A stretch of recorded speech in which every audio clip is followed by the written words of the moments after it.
Move, I paid for this seat, Bradley sneered at Zoe. The entire first-class cabin fell silent as the flight attendant approached. Zoe clutched her CEO badge, knowing what would happen next. The plane would never take off, but not for the reason anyone expected. Before we dive into this shocking story, where are you watching from today? Hit that like button and subscribe if you've ever witnessed discrimination happening right before your eyes. The journey you're about to witness will change how you see air travel forever. Zoe Washington adjusted her navy blazer as she settled into seat 1A in the first-class cabin. At 38, she had earned every thread of the power suit she wore, every minute in this premium seat, and certainly the CEO title she carried at Horizon Innovations, one of the nation's leading tech companies. The weight of tomorrow's presentation rested in her sleek laptop bag, a revolutionary artificial intelligence system that could transform how businesses operate across multiple industries. The Chicago conference represented the culmination of 3 years of intensive development. As a black woman in the overwhelmingly white male tech industry, Zoe had navigated obstacles that her counterparts never faced. Each promotion came with whispers. Each success was attributed to diversity initiatives, rather than her brilliant mind, MIT education, or relentless work ethic. She opened her laptop, reviewing key slides one final time. The cabin remained relatively empty as other first-class passengers slowly trickled in. Zoe appreciated these quiet moments before takeoff, a rare pocket of peace in her demanding schedule. "Champagne before takeoff, Ms. Washington?" asked a flight attendant with a practiced smile. "Just water, thank you," Zoe replied, not looking up from her screen. The presentation needed to be flawless. Too much investor capital was at stake. The peaceful preparation ended abruptly when Bradley Peterson boarded. His expensive cologne announced his arrival before his physical presence did. The 55-year-old banking executive swept into the first-class cabin with the entitlement of someone who considered luxury his birthright. Bradley stopped at row 1, staring down at Zoe with unmistakable displeasure. His eyes narrowed as they moved from her face to the seat number and back again. "Excuse me," he said, voice clipped. "You're in my seat." Zoe looked up, momentarily confused. She double-checked her boarding pass. 1A, this is definitely my assigned seat. Bradley's face hardened. There must be some mistake. I always sit in 1A. I've flown this route 37 times this year. I understand, but my ticket clearly says 1A, Zoe responded, keeping her voice measured despite his increasingly aggressive tone. "Let me see that," Bradley demanded, snatching the boarding pass from her hand before she could respond. He glanced at it dismissively before handing it back. "There's been a mix-up. I paid for this seat." Several nearby passengers were now watching the interaction with uncomfortable expressions. A woman across the aisle raised her eyebrows but said nothing. "Sir, perhaps we should check your boarding pass," Zoe suggested calmly. Bradley's face flushed red. "I don't need to check anything. I know what seat I purchased. Is there a problem here?" The flight attendant, whose name tag read Heather, approached with a tight smile. "This woman is in my seat," Bradley stated flatly, as if the matter was already resolved. Zoe felt a familiar knot form in her stomach, the same tension that appeared in boardrooms when male colleagues talked over her, or when security guards followed her through department stores despite her designer clothes. She had navigated these waters her entire professional life. "I'm happy to sort this out," Zoe said, retrieving her boarding pass again. "My ticket clearly assigns me to seat 1A." Other first-class passengers continued boarding, forcing awkward shuffling as the confrontation blocked the aisle. Some watched with passive curiosity, others actively avoided looking at the situation unfolding. Heather turned expectantly to Bradley. "Sir, may I see your boarding pass, please?" Bradley rummaged through his pocket with obvious annoyance. "This is ridiculous. I'm a platinum member. I always get this seat." The way he emphasized, always, carried an unspoken assertion that people like Zoe didn't belong in his space. The atmosphere in the cabin grew increasingly tense as Bradley continued searching his pockets, muttering about incompetence and declining standards. Bradley finally produced his boarding pass with a flourish. "Here. 1A, as I said." Heather examined the ticket briefly, then with more care. "Sir, your assigned seat is actually 3C. "That's impossible," Bradley snapped, grabbing the boarding pass back. He looked at it, then shook his head dismissively. "There's been a mistake. I specifically requested 1A. I always sit in 1A. Zoe remained outwardly calm while her mind raced through familiar calculations. How much should she push back? Would asserting herself reinforce stereotypes about angry black women?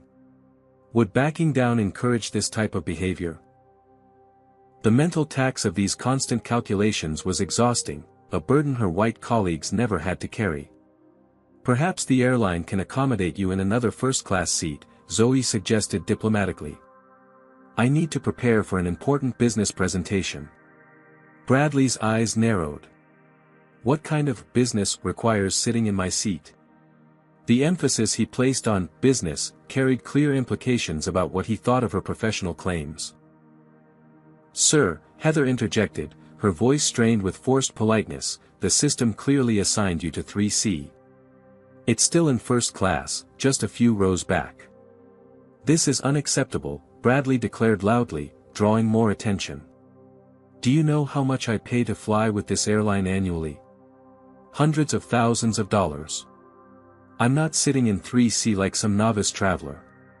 Zoe noticed a passenger across the aisle had begun discreetly recording the interaction on her phone. The woman caught Zoe's eye and gave a small nod of solidarity.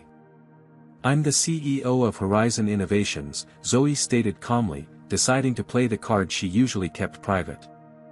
"I'm traveling to Chicago for a major technology presentation tomorrow." Bradley laughed dismissively.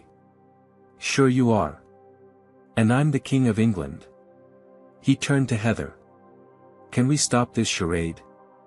I need to get to my seat." "Your seat is 3C, sir," Heather repeated, though Zoe noticed her tone lacked the firmness it should have carried. The interaction triggered memories Zoe would rather forget. The time a potential client had assumed she was the administrative assistant rather than the lead engineer. The board meeting where her groundbreaking proposal was ignored until a white male colleague repeated it verbatim. The countless times she'd been asked, "But where are you really from?" Despite being born in Boston. A second flight attendant, Maxwell, approached from the rear of the cabin. "Is there a problem here?" Before Heather could explain, Bradley jumped in. "Yes, there's been a seating mix-up. I always sit in 1A, and somehow it's been assigned to someone else today." Maxwell looked between Bradley and Zoe with an expression that immediately put Zoe on guard. She recognized the look, the quick calculation about who represented the greater value to the airline. "Perhaps we could find another first-class seat for you, ma'am," Maxwell suggested, turning to Zoe. The injustice of it stung. "My boarding pass assigns me to 1A, Zoe replied firmly. "I boarded early specifically to prepare for my meeting. I should not have to move." Bradley's expression shifted to one of smug satisfaction. "See? Problem solved." "Actually," Zoe continued, "I'd like to see the captain." The request was unusual enough that both flight attendants hesitated. "The captain is preparing for takeoff," Maxwell said. "I understand, but I believe this situation warrants his attention," Zoe insisted, her voice level but resolute. Bradley scoffed. "This is absurd. Just have her move so we can take off. I have important meetings in Chicago too." "What kind of meetings could you possibly have?" he added under his breath, just loud enough for Zoe to hear. The tension in the cabin was palpable now. Other passengers shifted uncomfortably. The woman recording had been joined by another passenger with his phone out. "How exactly did you afford a first-class ticket anyway?" Bradley asked, dropping all pretense of civility. Zoe felt her pulse quicken but kept her expression neutral. The same way anyone does. I purchased it. Get the captain, Bradley demanded suddenly. Let's settle this properly. Maxwell hesitated, then nodded and disappeared toward the cockpit. Heather remained standing awkwardly beside them, clearly wishing to be anywhere else. After a tense minute of silence, the cockpit door opened. Captain Calvin Harris emerged, his experienced demeanor immediately changing the dynamic in the cabin. Captain Harris was an older black man with silver temples and the confident bearing of someone who had navigated his own share of prejudice throughout his career. "What seems to be the issue?" he asked calmly. Captain Harris surveyed the scene with practiced calm, his eyes moving between Bradley's indignant expression and Zoe's composed exterior. "This gentleman believes there's been a seating error," Heather explained, gesturing to Bradley. "He insists he should be in 1A. Captain Harris nodded. "May I see both boarding passes, please?" Zoe handed hers over immediately. Bradley reluctantly produced his again. The captain examined both documents carefully, then looked up. "Ms. Washington is correctly seated in 1A. Mr. Peterson, your assigned seat is 3C. A flash of recognition crossed the captain's face as he handed Zoe's boarding pass back. "Ms. Washington. Zoe Washington of Horizon Innovations?" Zoe nodded, surprised at being recognized. "I read your profile in Technology Innovators last month. Your work on accessible AI interfaces is remarkable," Captain Harris said with genuine admiration. Bradley's expression darkened. "This is completely unprofessional. I need to speak to someone actually in charge." The irony of his statement, demanding to speak to someone in charge while refusing to acknowledge the black woman CEO before him, wasn't lost on several passengers who exchanged glances. "Sir, I am in charge of this aircraft," Captain Harris replied evenly. "And I'm informing you that your assigned seat is 3C. You need to take your proper seat so we can prepare for departure." "This is outrageous," Bradley sputtered, but the captain's authority left little room for argument. "I'll be contacting corporate about this." "That's certainly your right," Captain Harris responded. "Now please take seat 3C so we can depart on schedule." With a final glare at Zoe, Bradley snatched up his carry-on and stomped toward seat 3C, muttering about "standard slipping" and "the world going crazy." Zoe exhaled slowly, the tension in her shoulders easing slightly. "Thank you, Captain." "No thanks necessary, Ms. Washington." "Enjoy your flight," he replied before returning to the cockpit. Around the cabin, reactions varied. Some passengers seemed relieved the confrontation had ended, while others whispered among themselves. A few gave Zoe supportive nods, but she also noted disapproving looks from passengers who clearly sided with Bradley. The woman who had been recording put her phone away and smiled at Zoe. Her name tag read, Vanessa Chen, senior journalist. As the final preparations for takeoff began, Zoe tried to refocus on her presentation. Her phone buzzed with a text from her assistant, Devon, urgent, someone trying to access presentation server. Security team investigating. Might be corporate espionage. Be careful. Zoe frowned, reading the message twice. The timing seemed too coincidental. She glanced back toward seat 3C, where Bradley was aggressively flagging down a flight attendant, still visibly fuming. What if his insistence on taking her seat wasn't just everyday racism and sexism? What if there was something more strategic at play? As if on cue, the captain's voice came over the intercom, "Ladies and gentlemen, we're experiencing some technical difficulties. Our departure will be delayed while maintenance checks the aircraft. We appreciate your patience." Groans rippled through the cabin. Zoe watched Bradley carefully, noticing how he immediately pulled out his phone, his expression shifting from anger to something more calculating. "What do you think is really happening here? Have you ever witnessed someone being discriminated against on public transportation? Comment number 1 if you think Bradley's behavior is just everyday racism, Or number 2 if you suspect he has a deeper motive against Zoe.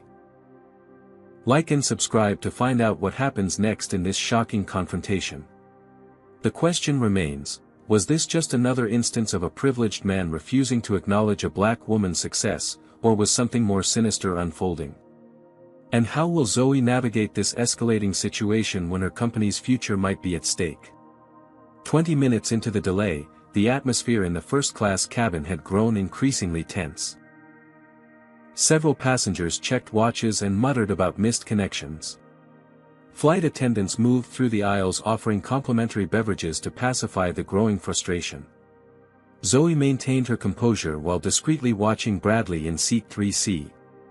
He'd made 3 phone calls in the past 15 minutes, his voice too low to overhear but his body language intense. She noticed how he angled his body away from other passengers, cupping his hand around the phone. When Heather passed by with water, Zoe asked casually, "Any update on how long the delay might be?" "Maintenance is still checking the systems," Heather replied. "Captain says it could be another 30 minutes at least." Zoe nodded her thanks and returned to pretending to work on her presentation while actually keeping Bradley in her peripheral vision. His furtive behavior had her instincts on high alert. During his latest call, Bradley's voice momentarily rose enough for Zoe to catch fragments. "Still on the plane? Yes, she's here, presentation tomorrow at the Riverside Convention." Zoe's suspicions crystallized. This couldn't be coincidence. She thought back to the 3 attempted breaches of Horizon's servers in the past month, each more sophisticated than the last. The timing of these attacks had corresponded with progress announcements about their new AI system. Corporate espionage wasn't uncommon in the tech world, especially with a breakthrough as potentially lucrative as Horizon's new technology. Their closest competitor, tech giant, had been suspiciously quiet about their own AI development lately. Almost as if they were waiting to see what Horizon would reveal. Zoe discreetly texted Devon, "Man caused scene on my flight. Name, Bradley Peterson. Can security team run background check? Possible connection to server breach." While waiting for a response, she felt someone slide into the empty seat beside her. A woman with sleek black hair and sharp eyes extended her hand. "Elena Rodriguez," she said quietly. "I couldn't help overhearing the situation earlier. I'm an attorney with Dalton and Brooks. That man's behavior was completely inappropriate." Zoe shook her hand, assessing whether this was a genuine offer of support or something else. "Zoe Washington. Unfortunately, it's not an uncommon experience." Elena nodded knowingly. "I witnessed similar situations too often in corporate law. Listen, I don't mean to intrude, but if you need a witness statement about what happened, I'd be happy to provide one." "I appreciate that," Zoe replied, still cautious but grateful for the support. Her phone vibrated with Devon's response, "Peterson equals Senior VP at Mercer Banking. But regular golf partner with Michael Reynolds, tech giant CEO. Photos attached from company investigation." Zoe opened the attachment to find surveillance photos of Bradley meeting with Reynolds just last week. The coincidence was now impossible to ignore. Tech giant was clearly planning something. As she processed this information, Bradley rose from his seat and made his way toward the lavatory, passing directly by Zoe's row. As he did, she noticed him slow slightly, his gaze dropping to her open laptop screen. The movement was subtle but unmistakable, he was trying to glimpse her presentation. Zoe casually closed her laptop. "Excuse me," she said to Elena, then stood to retrieve something from the overhead compartment, effectively blocking Bradley's path and view. Bradley's momentary frustration flashed across his face before he continued toward the lavatory. Elena raised an eyebrow. "That man is definitely up to something." "I'm beginning to think so too," Zoe agreed quietly. Her phone buzzed again, urgent, "Security confirms tech giant sent team to Chicago conference. Planning to unveil suspiciously similar technology right before your presentation. We believe they're after your final specs." The captain's voice interrupted her thoughts. "Ladies and gentlemen, I apologize for the continued delay. Our maintenance team has identified an issue that requires additional attention. We'll need all passengers to deplane while we address this concern. Please gather your personal belongings and follow crew instructions. Gate agents will provide information about rebooking options. Collective groans and complaints erupted throughout the cabin. Zoe quickly gathered her materials, careful not to leave anything behind. As passengers began filing out, she noticed Bradley already moving quickly toward the exit, phone pressed to his ear again. "I need to keep an eye on him," Zoe murmured to herself. "Want some company?" Elena asked, surprising Zoe with her perceptiveness. "I'm good at spotting suspicious behavior. Comes with the legal territory." Zoe hesitated only briefly before nodding. "I'd appreciate that." As they deplaned, Zoe noticed Vanessa Chen, the journalist, also watching Bradley with professional interest. Their eyes met briefly, and Vanessa gave a slight nod as if acknowledging their shared awareness of something unusual unfolding. The three women followed Bradley at a discreet distance as he hurried through the terminal, his urgency evident in every step. Bradley weaved through the crowded terminal with purpose, his expensive leather shoes clicking against the polished floor. Zoe, Elena, and Vanessa maintained a careful distance behind him, trying to appear casual while keeping him in sight. "He's definitely meeting someone," Elena whispered as Bradley checked his watch for the third time in as many minutes. Bradley finally veered into an airport lounge, flashing his premium membership card at the attendant. Zoe stopped, considering her options. Following him in would be too obvious. "I have access," Vanessa offered, displaying her own premium card. "I can go in and see what he's doing." "That would be helpful," Zoe nodded gratefully. "I need to make a call anyway." While Vanessa entered the lounge, Zoe stepped aside with Elena to call her security team. As she waited for the connection, she positioned herself where she could see the lounge entrance. "MS. Washington, we've identified the men Bradley Peterson is likely meeting," her head of security reported when she got through. "Thomas Weber and James Collins, both on Tech Giant's legal team but with backgrounds in corporate intelligence. They booked last-minute flights to Chicago this morning." "So this is definitely corporate espionage," Zoe confirmed, the pieces falling into place. "Appears so. We've alerted the convention security team to watch for them at tomorrow's presentation." Through the glass walls of the lounge, Zoe spotted Bradley shaking hands with two men in tailored suits, one tall with silver hair, the other shorter with a distinctive red tie. She quickly snapped several photos with her phone.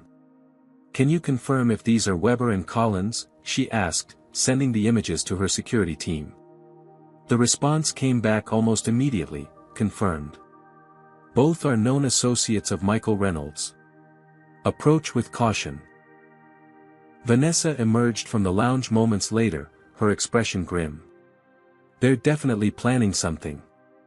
I couldn't hear everything, but they mentioned intercepting the presentation and alternative transportation to Chicago. One of them said something about making sure she never makes it to the stage." A chill ran down Zoe's spine. The stakes were clearly higher than she'd initially thought. "We should notify airport security," Elena suggested. Before Zoe could respond, two uniformed airport security officers approached them, expressions stern. "Ma'am, we need you to come with us," the taller officer addressed Zoe directly, ignoring Elena and Vanessa. "Is there a problem?" Zoe asked, maintaining her professional composure despite the sudden confrontation. "We received a report of suspicious behavior, someone taking unauthorized photographs of passengers and loitering in secure areas," the officer stated. Zoe immediately understood what had happened. Looking past the officers, she saw Bradley watching from the lounge entrance, a smug smile playing at his lips. "I'm Zoe Washington, CEO of Horizon Innovations," she explained calmly, reaching for her identification. "I was simply taking photos of the airport for my social media team." The officers exchanged skeptical glances. "We'll need to see your ID and check your phone, ma'am."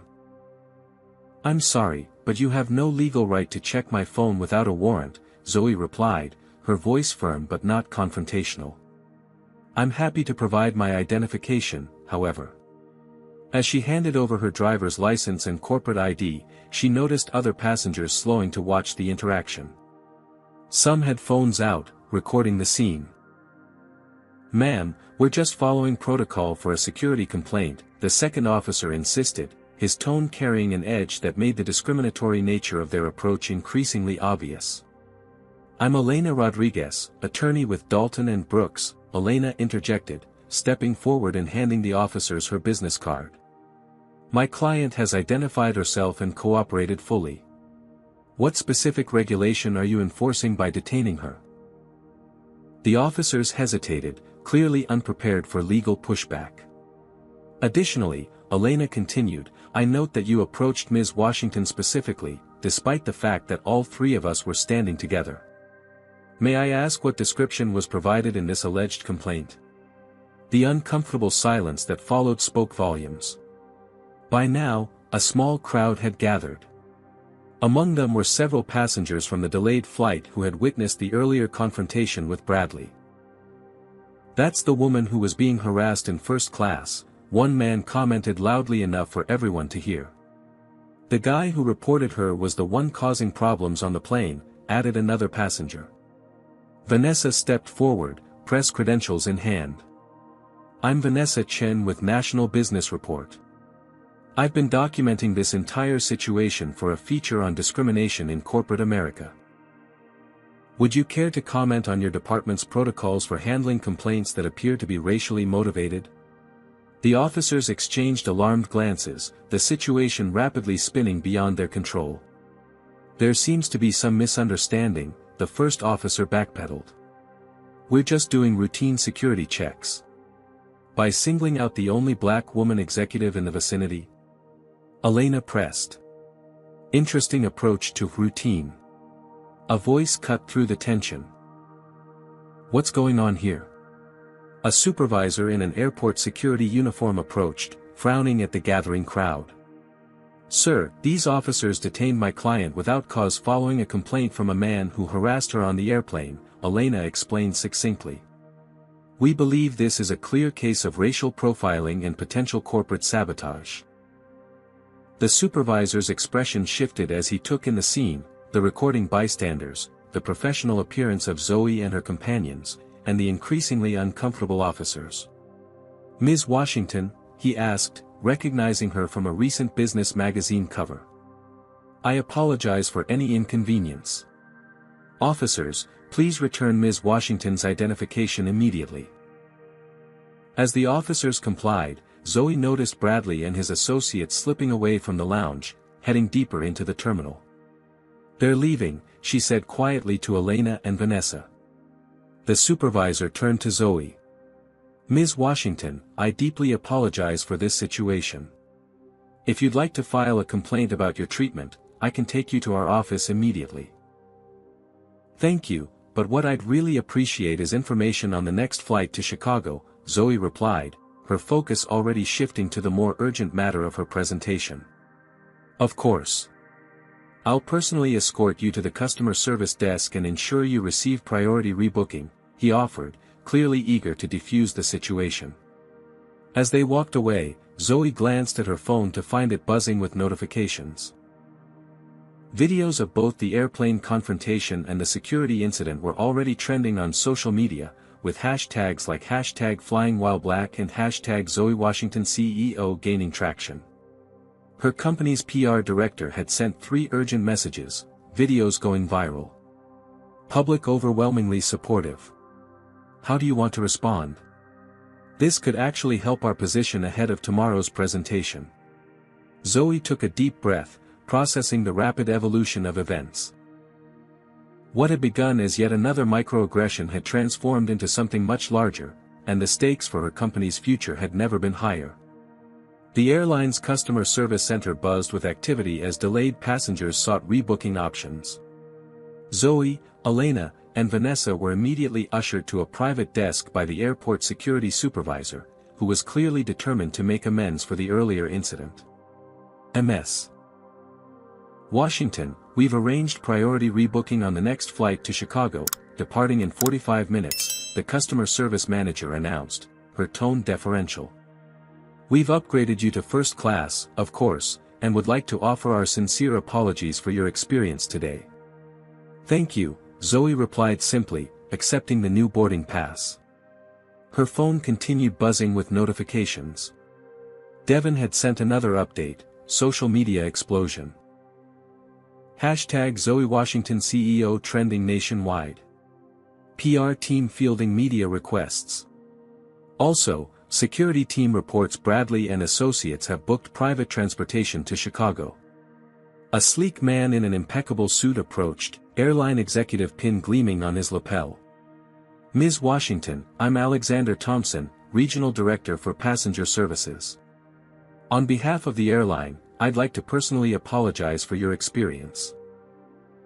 We're conducting an immediate investigation into the incident, and I assure you appropriate action will be taken.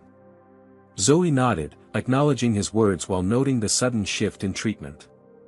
The same airline that had hesitated to enforce her rightful seating was now rolling out the red carpet, but only after she'd been publicly identified as a CEO and the incident had gone viral. Mr. Thompson, I appreciate your concern, she replied carefully. But rather than special treatment for me, I'd prefer to see your airline implement better training for your staff on handling discriminatory situations for all passengers. Thompson looked momentarily taken aback, clearly expecting her to accept some luxury perks and move on. Of course, Ms. Washington. That's an excellent suggestion that we'll take under advisement. More than advisement, I hope, Zoe added. Perhaps your diversity team could contact my office next week. Horizon Innovations has developed some effective training protocols we'd be willing to share. Thompson's smile tightened. That would be most helpful. Elena suppressed a smile beside her. As they moved toward their new gate, Vanessa fell into step beside Zoe. That was masterfully handled. Would you be willing to give me a brief statement about today's events for my article? It could help contextualize the experience for readers who haven't faced similar discrimination. Zoe considered the request. Normally, she avoided drawing attention to these incidents, focusing instead on her work. But something had shifted today. Yes, she decided. I think it's important to highlight how quickly discrimination can escalate from a seat dispute to security detention. But I'd like to focus on the systemic issues rather than my personal experience. Vanessa nodded. Absolutely. That's exactly the angle I'm taking. At the gate, Zoe noticed something striking. Bradley and his associates were conspicuously absent from the rebooking lines and waiting area. They've definitely found alternative transportation, Elena observed, following Zoe's gaze. They're determined to beat you to Chicago. The question is why, Zoe mused. Even if they reach the convention center before me, they can't present my technology. Unless they think they can somehow access your presentation materials and pass them off as their own, Elena suggested. Zoe's phone buzzed with a message from her technical team, server security breach attempt traced to Chicago IP address. Stopped by firewall, but they're getting more sophisticated. Presentation materials secure but recommend changing access codes as precaution. You're right, Zoe told Elena, showing her the message. That's exactly what they're planning. As boarding began for their flight, Zoe noticed how differently the gate agents treated her compared to earlier. The forced smiles had been replaced with genuine respect, and several passengers nodded in recognition as she passed. Captain Harris was standing by the aircraft door, personally greeting passengers. His face brightened when he saw Zoe. Ms. Washington, good to see you again. I heard about what happened after we deplaned. Inexcusable treatment, and I've submitted my own report to airline management. Thank you, Captain Harris, Zoe replied, genuinely touched by his support. He lowered his voice slightly. Between us, I've experienced similar situations throughout my career. 27 years flying, and I still get passengers questioning my qualifications when they see me in the cockpit. Zoe nodded in understanding. The constant need to prove our right to occupy spaces others take for granted. Exactly, he agreed. But things only change when we hold our ground. Your handling of the situation has already sparked important conversations among our crew. As Zoe settled into her new first-class seat, notably, not 1A, she reflected on the captain's words. The exhausting reality was that each of these confrontations placed an unfair burden on her to be both the victim and the educator. Yet choosing silence would only perpetuate the problem for others who followed. The atmosphere on this flight felt markedly different. Passengers treated her with obvious respect, some quietly expressing support for how she'd handled the earlier confrontation. The flight attendants were attentive without being overbearing, and the unmistakable deference they now showed highlighted how differently they behaved during Bradley's harassment. As the plane taxied for takeoff, Zoe gazed out the window at the airport fading behind them. Bradley and his associates were somewhere on the ground below, racing toward Chicago by alternate means. The presentation, and all it represented for Horizon Innovations, still hung in the balance. What would you do if you were in Zoe's position right now?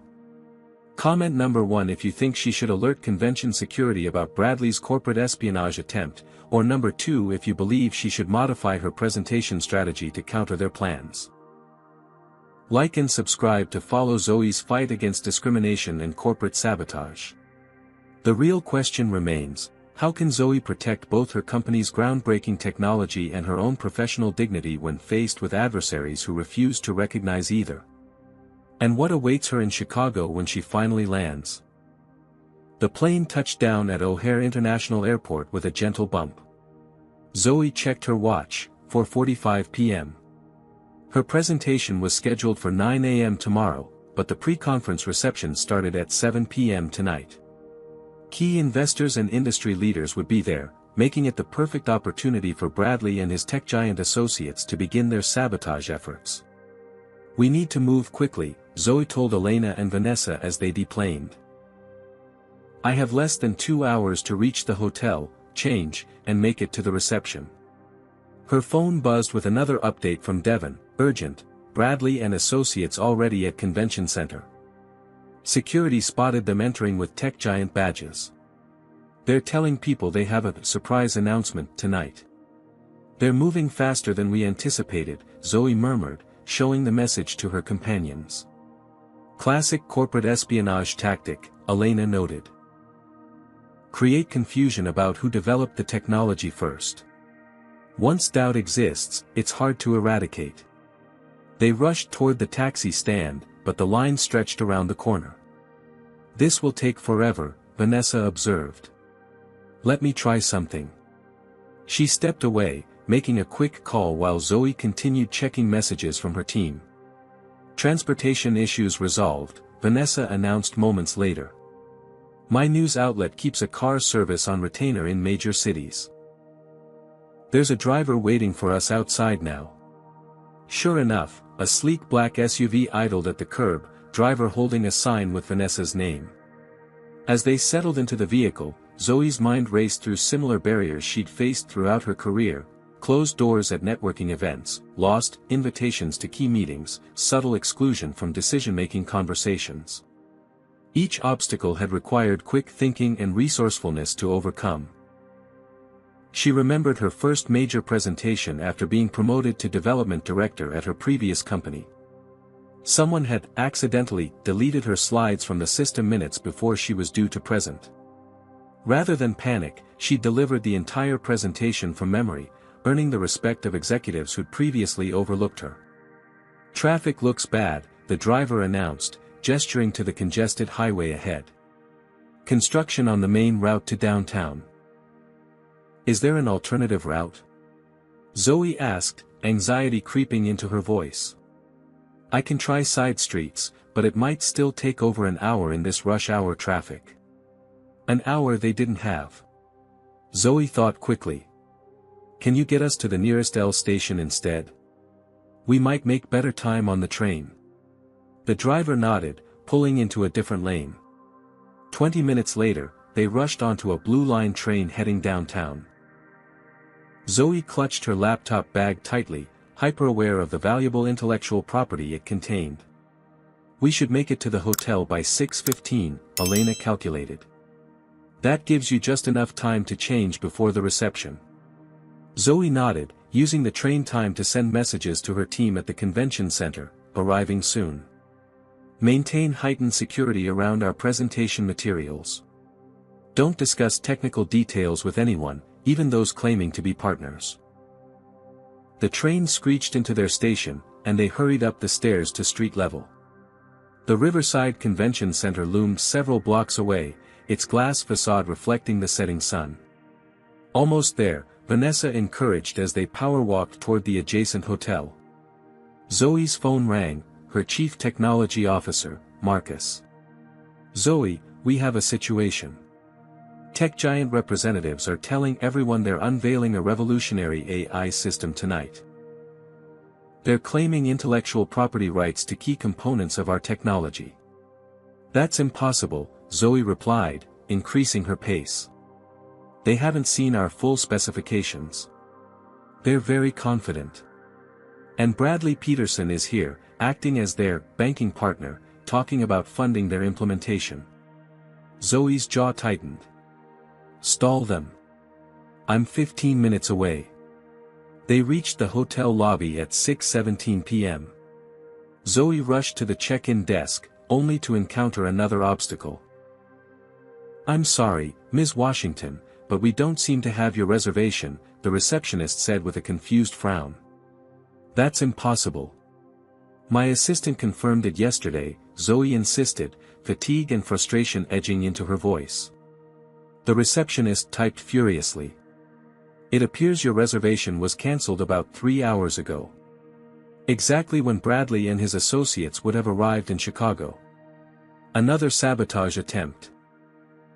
"The hotel is fully booked due to the convention," the receptionist added apologetically.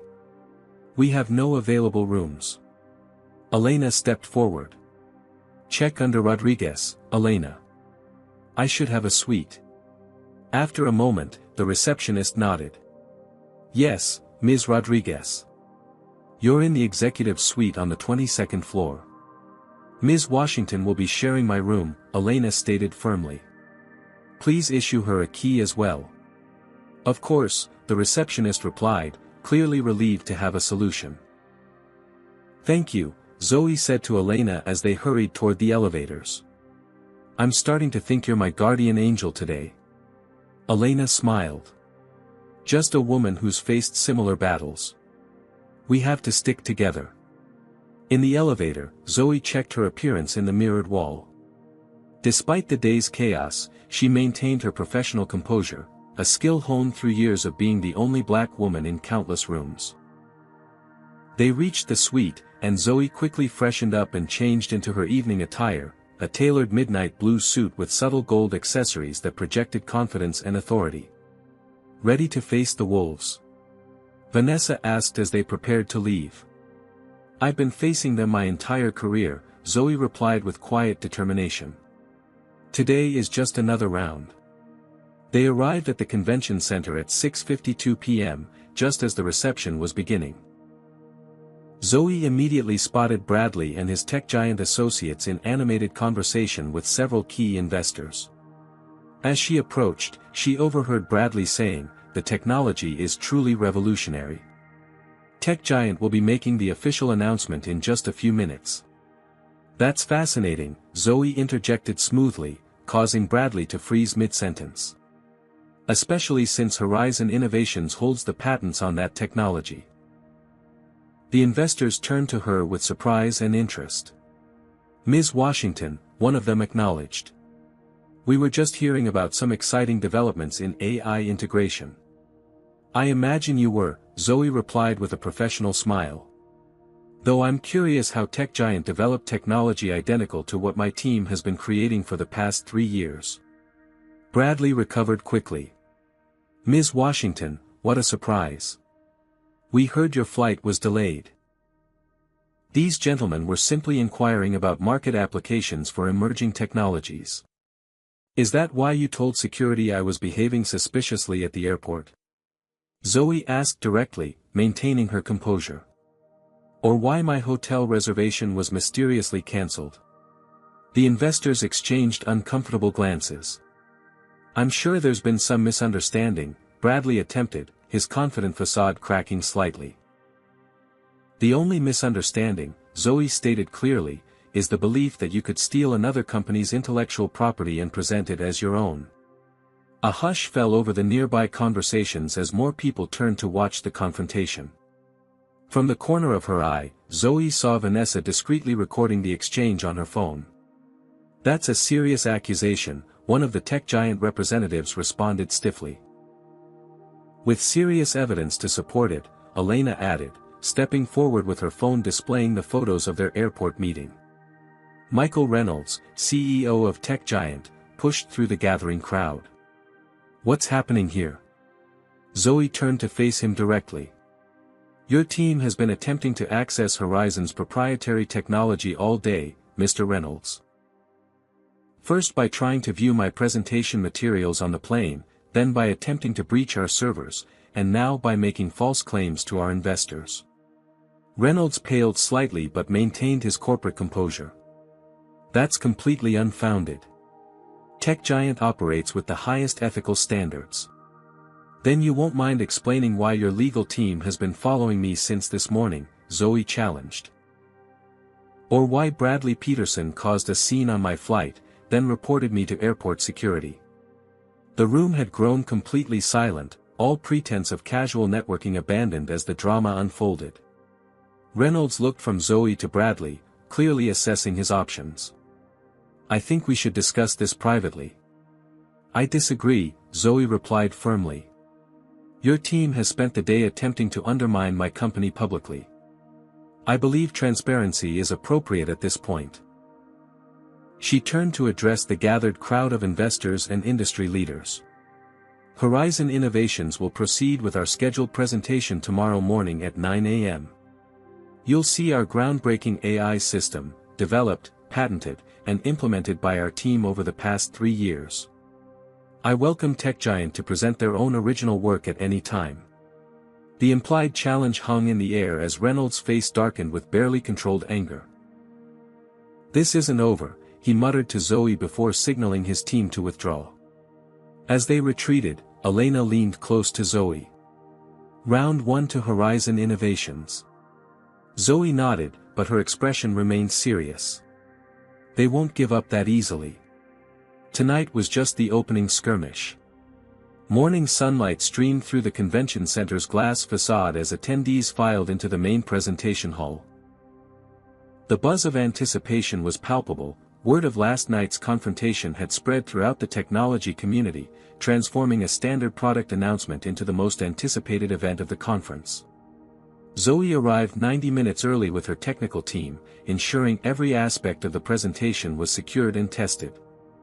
After yesterday's attempts at sabotage, she'd implemented additional precautions. Proprietary slides were loaded from an encrypted drive rather than the network, key team members were stationed at all entrances, and the convention security had been briefed about potential disruptions. Everything's ready, Devon confirmed as they completed the final checks. The investors are already lining up outside. We're expecting a capacity crowd. Zoe nodded, reviewing her notes one last time.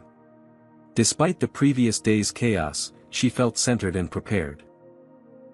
Years of navigating hostile environments had honed her ability to perform under pressure. At 8:45 a.m., the doors opened. The 500-seat auditorium filled rapidly, with additional attendees standing along the walls. Zoe noted several business journalists including Vanessa Chen positioning themselves strategically throughout the room. Elena slipped into a seat in the front row, giving Zoe a subtle thumbs up. After their shared experiences yesterday, the attorney had become an unexpected ally and friend. At precisely 9 a.m., the lights dimmed, and the Horizon Innovations logo appeared on the massive screen. The room fell silent in anticipation. Zoe was about to step onto the stage when commotion erupted at the side entrance. Bradley Peterson and Michael Reynolds pushed past security, followed by their legal team. "We need to stop this presentation immediately," Reynolds announced loudly, his voice carrying across the now murmuring audience. Zoe exchanged glances with Devon, who immediately moved to intercept the intruders while she stepped onto the stage, microphone in hand. "Good morning, everyone," she began smoothly, drawing the audience's attention away from the disruption. "Welcome to Horizon Innovation's presentation on the future of accessible AI integration. This presentation contains stolen intellectual property," Bradley shouted from the side of the room, where security guards now blocked his advance toward the stage. Murmurs rippled through the crowd. Zoe didn't miss a beat. "An interesting claim," she replied, her voice steady. "Particularly coming from individuals who attempted to access our secure servers yesterday and have been following me since my flight from New York." The audience's attention ping-ponged between Zoe and the tech giant contingent.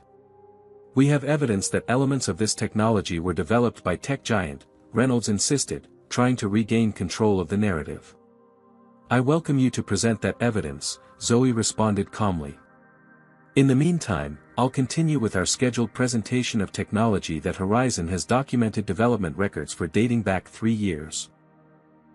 She nodded to her technical director, who advanced to the first substantive slide. As images of Horizon's proprietary interface appeared on screen, Zoe launched into her presentation with confident precision. Reynolds made another attempt to interrupt. "We demand equal time to present our version of this technology. Mr. Reynolds," Zoe addressed him directly, "you're welcome to schedule your own presentation slot like every other company at this conference. But this is Horizon Innovation's time, secured months ago through proper channels." Appreciative chuckles rippled through the audience. Several investors in the front row nodded in agreement. Reynolds conferred hurriedly with Bradley and their legal team. After a tense moment, he made a final appeal. "At minimum, we request permission to present immediately following Ms. Washington, in this same room, to allow direct comparison of the technologies." The convention organizer, who had been watching the drama unfold with growing concern, stepped forward. "That would require the agreement of Horizon Innovations, as they've booked this room for a Q&A session following the presentation." All eyes turned to Zoe, who recognized the strategic opportunity presented. "I would be delighted to have Tech Giant present their technology immediately after ours," she replied with confident professionalism. Direct comparison would certainly clarify any questions about the origin of these innovations. Reynolds paled slightly, clearly not expecting her to accept the challenge. With the disruption addressed, Zoe returned to her presentation. For the next 40 minutes, she guided the audience through Horizon's groundbreaking AI system, demonstrating its unique approach to natural language processing and adaptive learning algorithms. Throughout her presentation, she periodically noted key proprietary elements that were patented specifically by Horizon, effectively establishing an intellectual property paper trail in front of hundreds of witnesses. When she opened the floor for questions, an investor immediately asked, "How does your technology differ from what Tech Giant claims to have developed?" "An excellent question," Zoe replied. "I'm not familiar with Tech Giant's specific claims, as they haven't publicly demonstrated their technology. However, Horizon's approach centers on 3 proprietary algorithms that our team developed and patented between 2022 and 2024. She proceeded to explain technical details that only the original developers could possibly know. As she spoke, she noticed Reynolds and Bradley whispering urgently to each other, their expressions growing increasingly concerned. Another investor stood. Ms. Washington, can you address the allegations made about intellectual property theft? Certainly, Zoe responded without hesitation. Horizon Innovations maintains comprehensive documentation of our development process, including time-stamped code repositories, patent applications, and internal testing results dating back 3 years. All of this documentation has been made available to our investors and is protected by blockchain verification to prevent tampering. She paused, then added, I believe the real question is how Tech Giant, which hasn't published any research in this particular area of AI development until very recently, could independently develop technology identical to ours. The implication hung in the air. Several audience members turned expectantly toward Reynolds. The tech giant's CEO stood, attempting to project confidence. Tech giant has been developing similar technology through a confidential internal program. We'll demonstrate our system next and let the audience draw their own conclusions. As Zoe concluded her presentation to enthusiastic applause, convention staff quickly prepared for tech giant's impromptu demonstration. Reynolds and his technical team huddled at the side of the stage, their body language betraying growing anxiety. Zoe took a seat in the front row beside Elena, who whispered, "They're panicking." Their technical lead just told Reynolds something he definitely didn't want to hear. When Reynolds finally took the stage, his usually polished demeanor showed cracks. His technical team looked openly uncomfortable. "Ladies and gentlemen," he began, "Tech Giant is proud to introduce our own advanced AI integration system, which we've been developing independently." As he attempted to demonstrate their technology, the limitations became painfully obvious. Their system lacked the sophisticated natural language processing that Horizon had demonstrated, and when questioned about specific technical elements, Reynolds repeatedly deferred to his team, who provided vague, generalized answers. The contrast between the presentations couldn't have been starker. By the time Reynolds concluded, the room had largely made its judgment. Investors who had been watching with skepticism now approached Zoe with renewed interest, while tech giant representatives huddled in damage control. Bradley made a beeline for the exit, clearly eager to escape the professional embarrassment. As he passed Zoe's row, she met his eyes calmly. "Mr. Peterson," she acknowledged with professional courtesy, refusing to mirror the disrespect he'd shown her.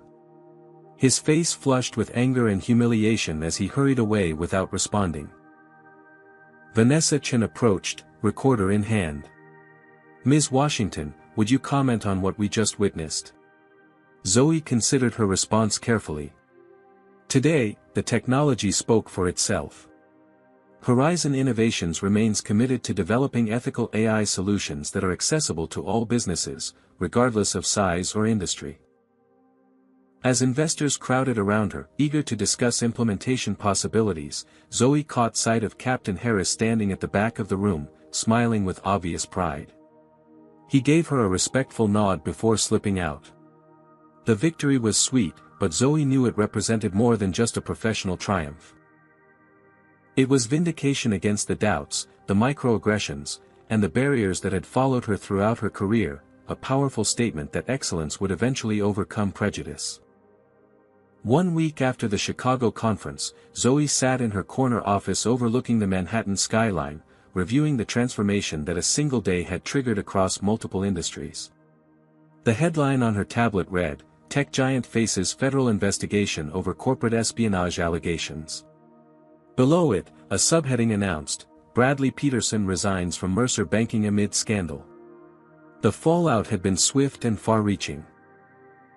Once Vanessa Chen's comprehensive article detailing the attempted sabotage hit the newswires, additional evidence emerged from unexpected sources. A tech giant whistleblower provided internal emails documenting the conspiracy. Airport security footage confirmed Bradley's meeting with tech giant representatives. Even the airline had released their incident report, acknowledging the discriminatory treatment Zoe had experienced.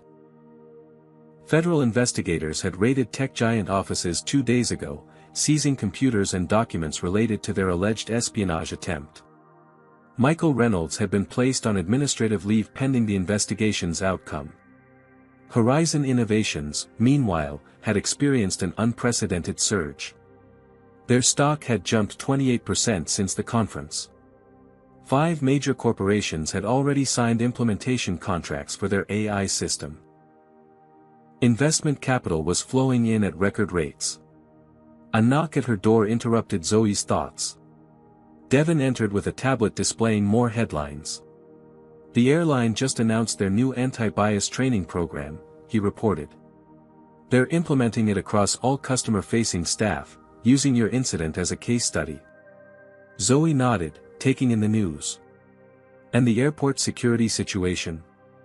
3 officers suspended, including the supervisor who initially dismissed your complaints. They're also reviewing their reporting protocols to prevent discriminatory misuse. It was vindication, but Zoe felt no joy in seeing individuals punished. Her focus remained on systemic change. "What about our initiative?" she asked. Devon smiled. "The Horizon Pathways program launches next month. We've already received over 200 applications from Black women in STEM fields seeking mentorship and career development." This was the outcome that truly mattered to Zoe. She had directed a significant portion of the company's newfound resources toward creating opportunities for those who faced the same barriers she had overcome. Her phone buzzed with a message from Elena, "Just accepted the position as Horizon's chief legal counsel. When do I start?" Zoe smiled, typing back, "Monday. Corner office being prepared as we speak." Elena had proven herself not just as a brilliant attorney but as someone committed to the same values of equity and excellence that Zoe championed. Bringing her onto the executive team had been an easy decision. Another notification appeared, an email from Captain Harris. He'd been promoted to Executive Director of Diversity and Inclusion for the entire airline, a newly created position with actual authority to implement change. "Your stand that day changed more than you know," his message read.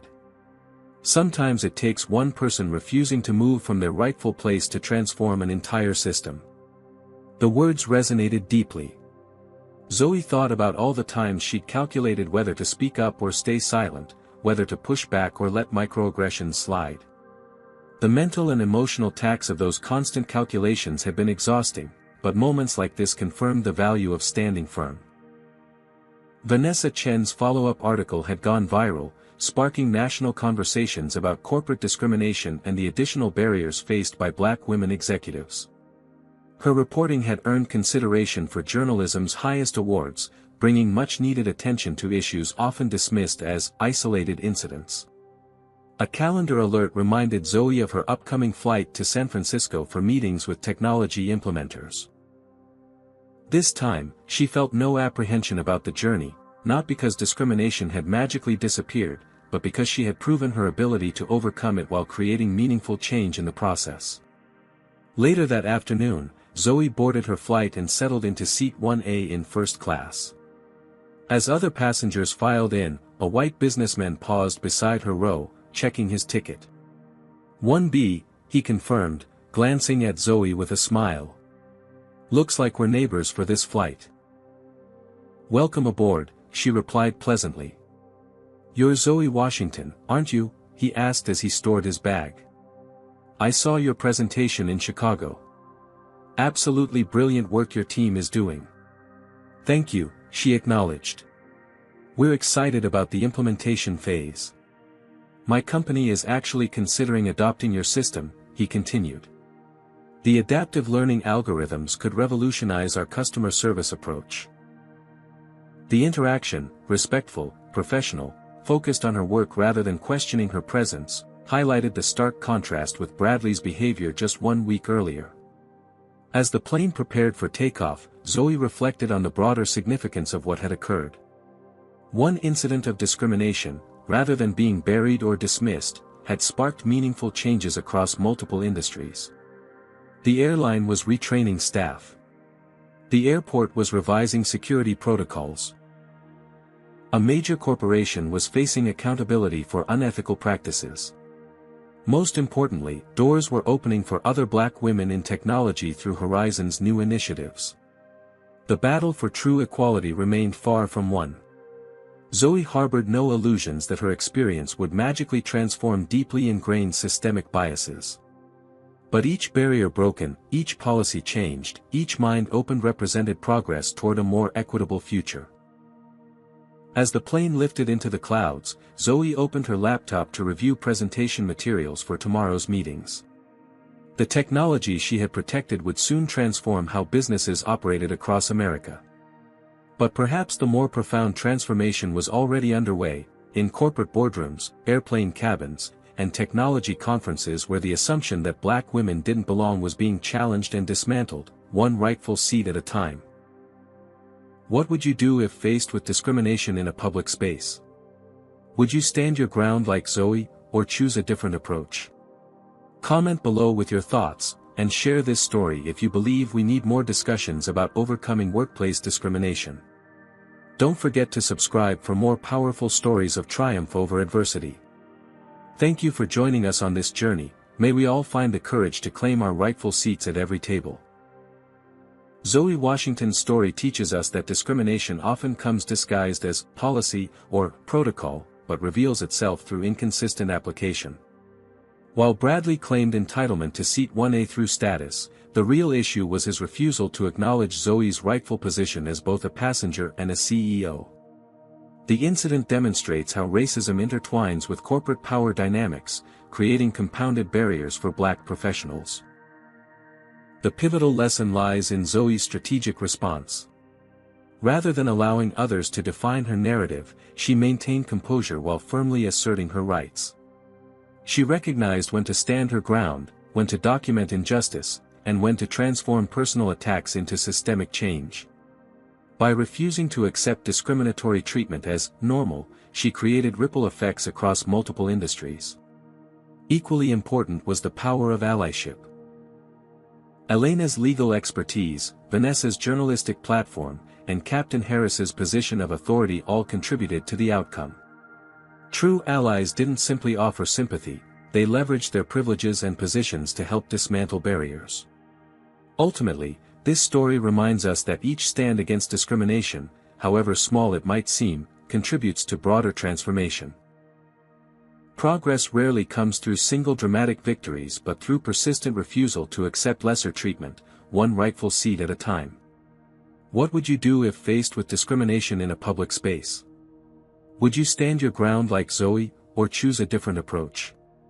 Have you ever witnessed someone being treated unfairly because of their race and regretted not speaking up? If this story resonated with you, please share it with someone who needs to hear it. Your experience matters too. Comment below with a time you encountered or witnessed discrimination and how you responded. Could you have handled it differently with what you know now? Hit that subscribe button if you want more powerful stories that explore the realities many people face every day. Like this video to help it reach others who need this message. Thank you for joining us on this journey through Zoe's experience. May we all find the courage to claim our rightful seats at every table and support others doing the same. Together, we can create the change we wish to see.